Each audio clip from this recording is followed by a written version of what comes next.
주신 은혜를 감사하는 감사 시입니다. 저희가 읽은 본문에서는 특별히 세 가지 영적인 은혜를 감사드리고 있습니다. 이 시간에 그 부분을 묵상하도록 하겠습니다. 먼저 다윗은 기도를 들어주시는 하나님의 은혜를 감사하고 있습니다. 2절 말씀, 기도를 들으시는 주여 모든 육체가 주께 나아오리이다 라고 했습니다. 다윗은 어려서부터 기도하는 훈련을 한 사람입니다. 사무엘상 16장에 보면 하나님께서 사울을 패하시고 다른 왕을 세우고자 계획하실 때 사무엘을 베들레헴에 보내셔서 이새의 집으로 보내셨습니다. 거기는 아들들이 많이 있었는데 그 아들들 중에서 한 아들을 왕으로 세우겠다 이런 말씀을 하셔서 사무엘이 찾아가서 아들들을 불러다가 보았습니다. 다 훌륭한데 그런데 하나님은 아니라고 하시는 것이었습니다. 7명의 아들이 있었는데 그 아들들이 다 지나갔는데 다윗에게는 이 사무엘에게는 한 사람도 빼놓을 수가 없는 다 훌륭한 사람인데 하나님 다 아니라 이상했습니다. 다른 아들이 없습니까? 물어보니까 마지막 아들이 하나 있는데 눈에 차지 않는 아들인데 저 들에 내보내서 지금 양을 돌보게 하고 있습니다. 이런 대답을 했습니다. 시편 27편 12절 말씀에 보면 다윗이 말하기를 내 부모는 나를 버렸으나 여호와께서는 나를 영접하셨습니다. 이런 말씀을 했습니다. 그 아버지 또 어머니의 그런 냉대를 어려서부터 다윗이 받았습니다. 그런데 그 다윗을 부랴부랴 불러다가 다윗이 사무엘 앞에 섰는데 그때 하나님이 말씀을 해주셨습니다. 이 사람이 앞으로 왕이 될 사람이니 이 사람에게 기름을 부으라. 사무엘이 눈을 들어서 그 다윗 소년을 바라보니까 혈색이 붉고 얼굴이 아름답고 몸매가 아름다웠다 이렇게 말씀을 하고 있습니다. 카리스 주석에 보면 이것은 내면의 아름다운 것이 외면으로 이렇게 표현된 것이라 이렇게 말을 했습니다. 그렇게 보면 다윗이 이 내면 속사람이 하나님 앞에 아름다운 모습을 가지고 있었다. 그러면 어떻게 그런 환경 가운데서 다윗이 그런 내면의 아름다움을 유지할 수 있었을까? 그것은 기도라고 믿습니다. 그런 환경 가운데 인간적으로 생각하면 부모 원망하고 형들 미워하고 가출할 것입니다. 그런데 하나님 앞에 기도하는 소년이었기 때문에 기도로 그 모든 문제를 하나님 앞에 맡기고 그 마음을 지킬 수 있었다라고 믿습니다. 다윗은 어려서부터 기도하는 사람이었다 하는 사실을 볼 수 있습니다. 그리고 다윗이 청소년이 되어서 사울의 박해를 받을 때 기도로 이겨냈습니다. 시편 17편 1절 말씀, 나의 부르짖음에 주의하소서, 거짓되지 않은 입술에서 나오는 내 기도에 귀를 기울이소서. 42편 8절, 낮에는 여호와께서 그 인자함을 베푸시고 밤에는 그 찬송이 내게 있어 생명의 하나님께 기도하리로다. 사울을 피해서 정처 없이 도망다니는 중에 하나님 앞에 하나님 제가 곁길로 가지 않게 하여 주십시오. 마음에 울분을 품지 않게 하여 주십시오. 사울 왕은 나를 핍박해도 나는 사울을 섬기고 또 바른 길로 갈 수 있도록 은혜를 주시옵소서. 이렇게 기도하며 그리고 낮에는 돌아다니고 밤에는 하나님 앞에 엎드려서 기도하며 그 환난의 때를 이겨낸 것이라 하는 것입니다. 아들 압살롬의 반역 때도 다윗은 모든 문제를 하나님께 기도로 맡겼습니다. 시편 4편 1절 말씀, 내 의의 하나님이여 내가 부를 때에 내게 응답하소서. 곤란 중에 나를 너그럽게 하셨사오니 내게 은혜를 베푸사 나의 기도를 들으소서. 5편 1절, 나의 왕 나의 하나님이여 나의 부르짖는 소리를 들으소서. 내가 주께 기도하나이다. 아들을 향해서 원망할 수 있고 팔자 한탄을 할 수도 있지만 그러나 그렇게 하지 아니하고 사람을 보거나 자기 모습을 보지 아니하고 하나님을 바라보고 그 문제를 하나님 앞에 맡기는 이런 기도를 한 것입니다. 다윗은 자신이 범죄했을 때에도 하나님 앞에 기도했습니다. 시편 6편, 32편, 38, 51, 102, 130, 143편은 다윗의 참회 시인데 다윗이 죄를 짓고 하나님 앞에 회개하며 기도한 시입니다. 거기 보면 자기의 죄를 인정하고 하나님께서 자기 죄를 사해 주실 것을 믿고 기도했습니다. 38편 18절 내 죄악을 아뢰고 내 죄를 슬퍼함이니이다. 시편 51편 7절 9절 웃을초로 나를 정결케 하소서 내가 정하리이다. 나를 씻기소서 내가 눈보다 희리이다. 주의 얼굴을 내 죄에서 돌이키시고 내 모든 죄악을 도말하소서. 이렇게 기도한 후에 다윗은 하나님이 그 마음 가운데 죄 용서의 확신을 주셨을 때 기쁨을 가지고 하나님을 찬양했습니다. 시편 32편 1절 허물의 사함을 받고 자기 죄가 가려진 자는 복이 있도다. 마음에 간사함이 없고 여호와께 정죄를 당하지 아니하는 자는 복이 있도다. 다윗은 죄를 짓고 자기 스스로도 자기가 너무나도 한탄스러웠을 것입니다. 내가 어쩌자고 그런 죄를 지었을까? 다른 사람이 볼 때도 다윗은 용서할 수 없는 그런 죄를 지었습니다. 그래서 자기 자신을 바라보고 사람을 바라보면 다윗이 절망할 수밖에 없습니다. 그러나 그렇게 하지 아니하고 하나님을 바라보고 하나님, 죄를 용서해 주시는 권세는 하나님께 있습니다. 죄를 사해 주시고 내 죄를 깨끗하게 해 주시는 능력은 하나님께 있습니다. 하나님 앞에 내 죄를 고백합니다. 하나님 용서해 주옵소서. 이렇게 하나님 앞에 기도할 때 자기 마음 가운데 하나님이 주시는 그 용서의 확신이 차고 넘치고 기쁨이 차고 넘쳤습니다. 참 놀라운 은혜이죠. 그런 경험을 다윗이 했습니다. 여러분, 우리 중에도 혹시 죄 때문에 무거운 짐에 눌려 있는 분이 있으십니까? 환난과 곤고한 일 때문에 마음이 무너진 분이 있으십니까? 다윗과 같이 하나님 앞에 나가 기도하시기 바랍니다. 사람은 하소연하는 것 들어주지 않고 사람은 손가락질하고 저주할지라도 우리 하나님은 품에 안아주시고 영접해 주시고 죄도 용서해 주시고 어려운 문제에 대해 해결해 주시고 도우시는 은혜를 주실 줄 믿습니다. 우리 하나님은 기도를 들으시는 하나님이신 줄 믿습니다. 할렐루야. 다윗은 축복을 받을 때도 하나님 앞에 기도했습니다. 사무엘하 7장에 보면 다윗이 이제 왕이 되어서 자리가 어지만큼 잡혔습니다. 그래서 백향목궁에 거하게 되었는데, 그런데 마음에 걸리는 것이 있었습니다. 나는 이렇게 좋은 집에 사는데 하나님은 저렇게 하나님의 법궤는 천막에 모셔놓고 참 마음이 안 됐다. 그래서 선지자를 모셔다가 의논했습니다. 선지자님, 제가 하나님 성전을 짓고 싶은 마음이 있는데요. 그러니까 선지자가 좋아하셨습니다. 그런데 하나님이 막으셨습니다. 성전을 짓는 것은 내 몫이 아니고 내 아들 몫이다. 그러나 성전을 짓고자 하는 내 마음은 내가 받았다. 이렇게 말씀하시면서 내가 오히려 내 집을 세워주겠다. 그리고 내 왕권을 견고하게 하고 영원토록 가게 하겠다. 이런 말씀을 해주셨습니다. 그 말씀을 듣고 다윗은 성전에 가서 하나님 앞에 엎드려 감사하며 이렇게 기도했습니다. 사무엘하 7장 28절 29절 주 여호와여, 오직 주는 하나님이시며 말씀이 참되시니이다. 주께서 이 좋은 것으로 종에게 허락하셨사오니 이제 청하건대 종의 집에 복을 주사 주 앞에 영원히 있게 하옵소서. 주 여호와께서 말씀하셨사오니 주의 은혜로 종의 집이 영원히 복을 받게 하옵소서.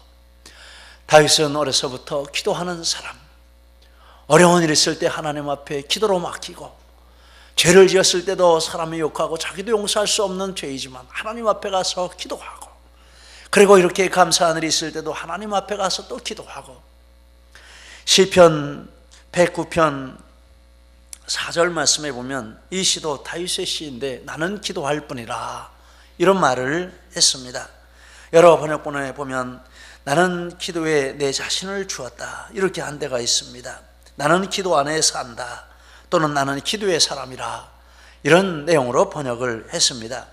그런데 히브리어 원 문장은 그보다 더 강합니다. 그대로 직역하면 나는 기도다, 이것입니다. 나는 기도다. 원문장이 그렇습니다. 다윗이 자기 자신을 볼 때 자기는 기도 빼면 넘어진다, 기도 없으면 나는 살 수 없다, 이런 고백을 한 것인 줄 믿습니다. 다윗은 기도의 사람이었습니다. 다윗의 삶 자체가 기도였고 평생 기도했고 인생의 모든 일을 기도로 풀어나갔습니다. 하나님은 다윗의 기도를 들어주셨습니다. 그 하나님은 오늘도 우리가 기도할 때 우리의 모든 기도를 받으시고 들으시고 응답해 주실 줄 믿습니다. 하나님 앞에 기도하는 저와 여러분이 되시기를 축복합니다. 두 번째, 다윗은 죄를 사해 주시는 은혜를 감사했습니다. 다윗은 2절 3절 말씀에 죄악이 나를 이겨싸우니 우리의 허물을 주께서 사하시리이다 이렇게 말했습니다. 다윗은 죄악이 자기를 이겼다 이런 말을 했습니다. 죄악이 자기를 이겼다. 이 말은 자기는 죄인이고 죄를 이길 능력이 자기에게는 없다 이런 고백인 것입니다. 사무엘하 7장 말씀에 보면 다윗이 큰 죄를 짓습니다. 한 여인과 간음죄를 짓고 그것을 숨기기 위해서 큰 남편을 전쟁터에 보내서 죽입니다. 왕인데 부하 장군이었습니다. 그러니 얼마나 무서운 죄입니까?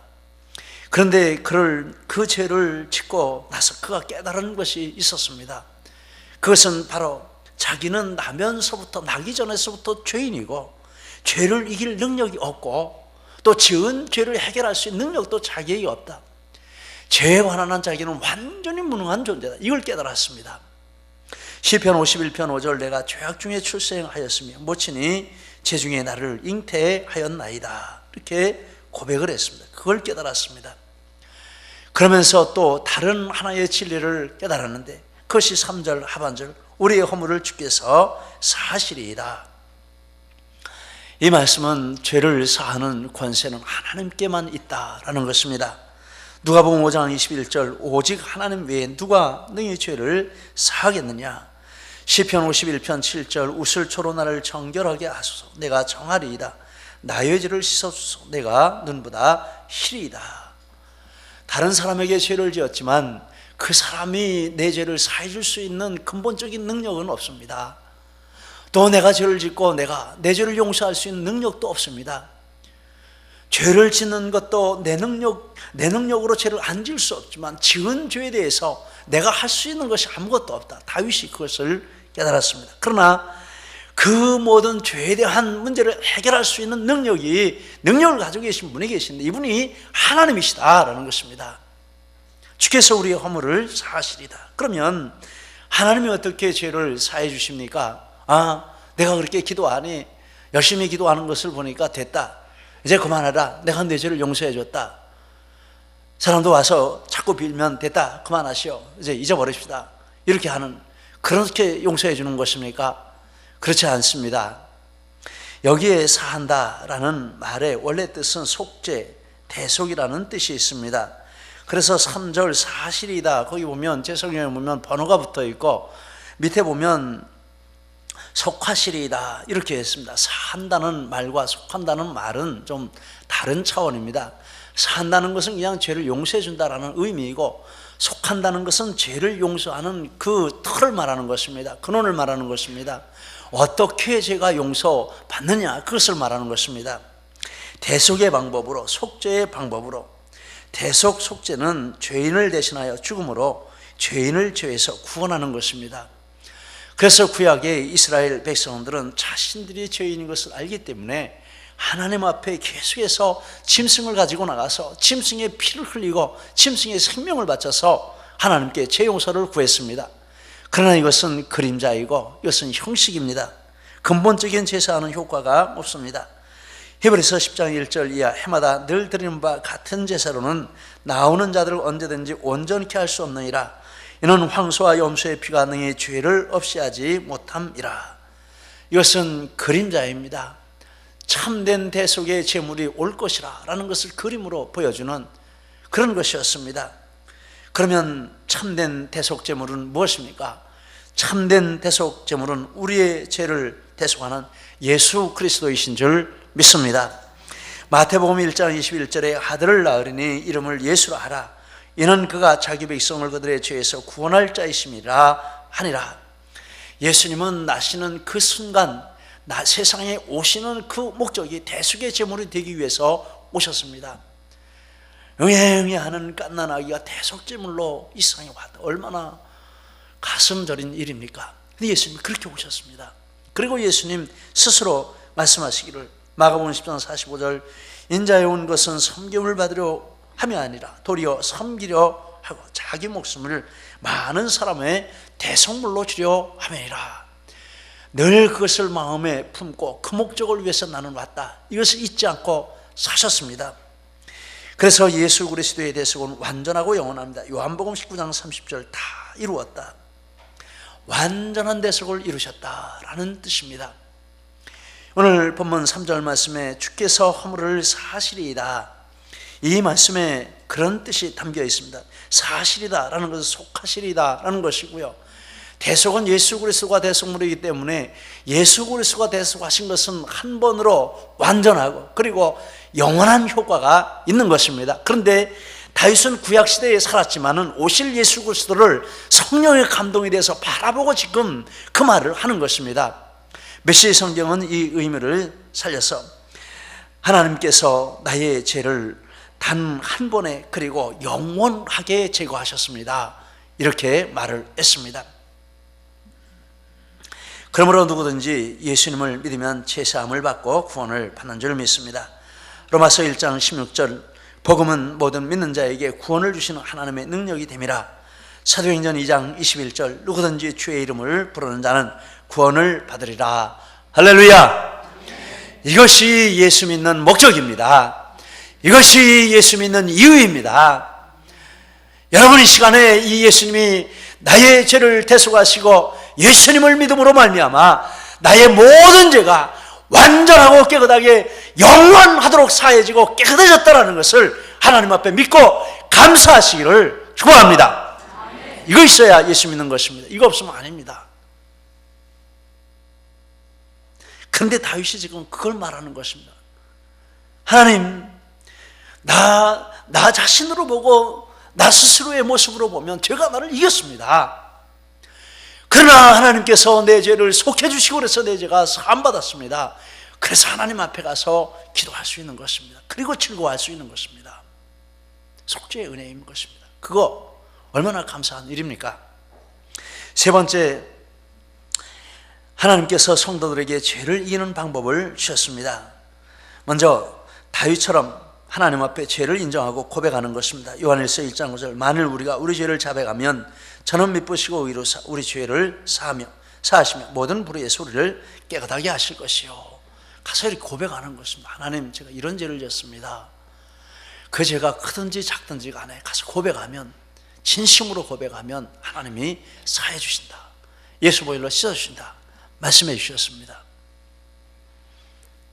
두 번째, 죄를 피하는 것입니다. 고린도전서 6장 18절 음행을 피하라. 10장 14절 우상 숭배하는 일을 피하라. 디모데전서 6장 20절 망령되고 허탄한 일과 변론을 피하라. 디모데후서 2장 22절 내가 청년의 정욕을 피하고. 디도서 3장 9절 어리석은 변론과 족보 이야기와 분쟁과 율법에 대한 다툼을 피하라. 여러분, 싸우는 데는 가지 마세요. 내가 가서 싸워서 의를 세우겠다, 이겨버리겠다, 이런 생각하지 마세요. 싸우는 데 가지 마세요. 화장실 갔다 오면 화장실 냄새가 나잖아요. 싸우는 데 가면 싸우는 영이 들어옵니다. 그럼 죄 짓는 것입니다. 그런데 지혜롭게 피하셔요. 요셉은 죄 짓는 자리를 피해서 승리했고, 다윗은 죄 짓는 자리를 피하지 못했기 때문에 죄를 진 것입니다. 또 하나의 방법은 의를 추구하는 것입니다. 디모데전서 6장 11절 의와 경건과 믿음과 사랑과 인내와 온유를 쫓으며. 디모데후서 2장 22절 주를 깨끗한 마음으로 부르는 자들과 함께 의와 믿음과 사랑과 화평을 쫓으라. 베드로전서 3장 11절 악에서 떠나 선호하고 화평을 구하여 이를 쫓으라. 안 할래 이렇게 하는 것이 아니라 선한 것을 추구하고 따라가면 이것은 저절로 잊어버리고 못하게 되는 것입니다. 교회 공동체의 목적 중에 하나가 이것입니다. 주를 깨끗한 마음으로 부르는 자들과 함께 의와 사랑과 화평과 거룩을 추구하는 이것이 교회 공동체의 목적입니다. 베드로전서 5장 2절에 너희 중에 있는 하나님의 양무리를 치되 오직 하나님의 뜻을 쫓아 자원함으로 하며 오직 즐거운 뜻으로 하며. 이 말씀을 읽으며 제 마음이 아멘이 되어서 감사했습니다. 사역을 하는데 엉뚱한 데 마음을 두고 신경을 쓰고 사역을 하면 죄 짓는 거죠. 근데 이런 마음을 주셔서 우리가 이렇게 하나님 앞에 사역을 할 때 얼마나 감사한 일이 되는지 모릅니다. 죄를 이기는 방법인 줄 믿습니다. 세 번째 다윗의 감사는 택해 주신 은혜를 감사하는 것입니다. 4절, 주께서 택하시고 그 백성이 복이 있나이다 라고 말했습니다. 택하심은 하나님의 절대 주권과 절대 은혜로 이루어지는 영역입니다. 창세기 25장에 보면 리브가가 쌍둥이를 잉태했습니다. 근데 이 두 아이가 복중에서 얼마나 싸우는지 모릅니다. 그래서 아버지 이삭이 하나님 앞에 가 기도했습니다. 하나님, 도대체 어쩐 일입니까? 그때 하나님이 말씀을 해주셨습니다. 야, 내 복중에 두 국민이 있어. 그런데 큰 자가 어린 자를 섬기게 될 거야. 큰 자는 에서고 어린 자는 야곱이죠. 이 말씀은 무슨 뜻이냐 하면, 이 하나님의 이 선택은, 택하심은 하나님의 절대 주권이, 인간적으로 보면 에서가 형이고 또 성격도 좋고 씩씩하고 남자답고 에서가 기업을 받아야 하는 이 야곱에게 갔습니다. 하나님의 주권이라는 것입니다. 여기에 대해서 로마서 9장에서 하나님이 설명을 해주셨습니다. 로마서 9장 11절, 야, 그 자식들이 아직 나지도 아니하고 무슨 선이나 악을 행하지 아니한 때 택하심을 따라 되는 하나님의 뜻이 행위로 말미암지 않고 오직 부르시는 이로 말미암아 서게 하려 함이라. 바로 이 에서와 야곱의 사건을 두고 하시는 말씀입니다. 그러면서 16절에 그런즉 원하는 자로 말미암음도 아니요 다른 박질하는 자로 말미암음도 아니요 오직 긍휼히 여기시는 하나님으로 말미암음이라. 택하시는 것은 절대적인 하나님의 주권이요 하나님의 은혜인 것입니다. 요한복음 15장 16절, 너희가 나를 택한 것이 아니요 내가 너희를 택하여 세웠다라고 말씀했습니다. 그런데 다윗이 감사한 것은 그런 절대적인 하나님의 주권과 하나님의 은혜에 속한 이 택하심의 축복을 자기가 받았다라는 이것이 감사한 제목이었습니다. 다윗은 자기를 하나님이 택해 주셨다라고 했습니다. 역대상 28장 4절, 하나님이 유다의 가문에서 내 부친의 집을 택하시고 내 부친의 아들 중에서 나를 기뻐하사 온 이스라엘의 왕을 삼으셨느니라. 이것이 생각할 때마다 다윗은 너무 좋아서 펄펄 뛰면서 찬송하고 감사하고 기뻐하는 제목이 되었습니다. 사무엘하 6장 21절, 나를 택하사 나로 여호와의 백성 이스라엘의 주권자를 삼으셨으니 내가 여호와 앞에서 뛰놀리라. 법궤를 모셔서 예루살렘으로 들어갈 때 다윗이 그냥 벌쩍벌쩍 뛰었습니다. 옷이 벗겨지는 것도 모르고 뛰었습니다. 그 원인은 무엇이냐 하면, 하나님 나를 택하셔서 이렇게 하나님 백성 삼아주시고 하나님의 법궤를 내가 모실 수 있게 해주시고 하나님 섬길 수 있게 해주시니 얼마나 감사한지 모르겠습니다. 이 기쁨이었습니다. 이 감격이었습니다. 여러분, 정말 이게 감사한 일 아닙니까? 정말 이게 기쁜 일 아닙니까? 이것 말고 더 감사하고 더 기쁜 일이 어디에 있습니까? 안 택해 주시면 망하는 것인데 택해 주시면 얼마나 감사한 일입니까? 하나님께서 우리도 이 절대주권 절대은혜로 택해 주셨습니다. 에베소 1장 4절, 창세전에 그리스도 안에서 우리를 택하사. 요한일서 3장 1절, 보라 아버지께서 어떠한 사랑을 우리에게 주사 하나님의 자녀라 일컬음을 얻게 하셨는고. 그 다음 말이 중요합니다. 우리가 그러하도다. 한번 다 같이 한번 해보십시오. 우리가 그러하도다. 내가 그러합니다. 할렐루야. 이 확신이 있어야 합니다. 나는 하나님이 택하신 백성입니다. 그리고 이것이 정말 감격이 되고 기쁨이 돼서 다윗과 같이 이 은혜를 생각할 때 펄펄 뛰고 즐거워할 수 있는 이런 은혜가 우리 마음 가운데 차고 넘쳐야 할 줄 믿습니다. 다윗은 주께 가까이 가게 해주시고 주의 뜰에 사는 자들이 사는 복을 주신 것을 감사했습니다. 4절, 가까이 오게 하사 주의 뜰에 거하게 하신 사람은 복이 있나이다. 이 말씀은 하나님이 택하신 사람들이 교회 중심으로 살게, 백성들을 교회 중심으로 살게 하셨다라는 말씀입니다. 이스라엘이 광야를 지날 때, 진을 칠 때는 항상 성막을 가운데 두고 진을 치고, 광야를 행진할 때도 항상 이 법궤와 성막을 가운데 두고 행진을 하고, 예루살렘에 와서는, 이스라엘에 와서는 성전을 예루살렘에 짓고 매주일마다 성전에 가서 예배드리고, 또 1년에 3번씩 전 민족이 다 와서 성전에서 일주일씩 절기를 지키고, 이렇게 성전 중심의 생활을 했습니다. 이스라엘의 중심은 성전입니다. 신약시대의 하나님의 백성들은 교회 중심으로 사는 것입니다. 택하신 백성들은 교회 중심으로 사는 것입니다. 매주일 교회에 오고 주중에도 몇 번씩 교회에 오고 해바라기가 해를 바라보고 돌듯이 주의 백성들은 교회 중심으로 사는 것입니다. 이 택하신 증거입니다. 택하심의 은혜가 있는 사람은 교회를 사랑할 수밖에 없습니다. 사랑하게 됩니다. 교회가 내 집보다도 더 좋습니다. 아멘이십니까? 아멘입니다. 아멘입니다. 다윗은 말하기를 주의 성전의 아름다움으로 만족하게 해주시는 은혜를 감사했습니다. 4절 우리가 주의 집고 주의 성전의 아름다움으로 만족하리이다. 이 말씀은 외적인 것이 아름답다는 것이 아니라 성전에 와서 이렇게 하나님 앞에 머물다 보니까 하나님이 주신 은혜가 자꾸 커지고 많아져서 그것이 너무 좋고 그것이 아름답다라는 뜻입니다. 시편 84편 4절 7절 주의 집에 거하는 자가 복이 있나이다. 저희는 눈물 골짜기로 행할 때에 그곳으로 많은 샘의 곳이 되게 하며 이른비도 은택을 입히나이다. 저희는 힘을 얻고 더 나아가 시온에서 하나님 앞에 각기 나타나리이다. 하나님 집에 와서 기도하다가 슬픈 일도 기쁜 일이 되고 어려운 일도 해결되어 축복이 되고 죄진 것도 해결받고 마음의 용서의 기쁨이 넘치고 그리고 계속해서 그 길을 가면서 천국에 대한 소망도 더 분명해지고 나는 이 세상에 하나님과 함께 살다가 이 세상을 떠난 난 천국 간다.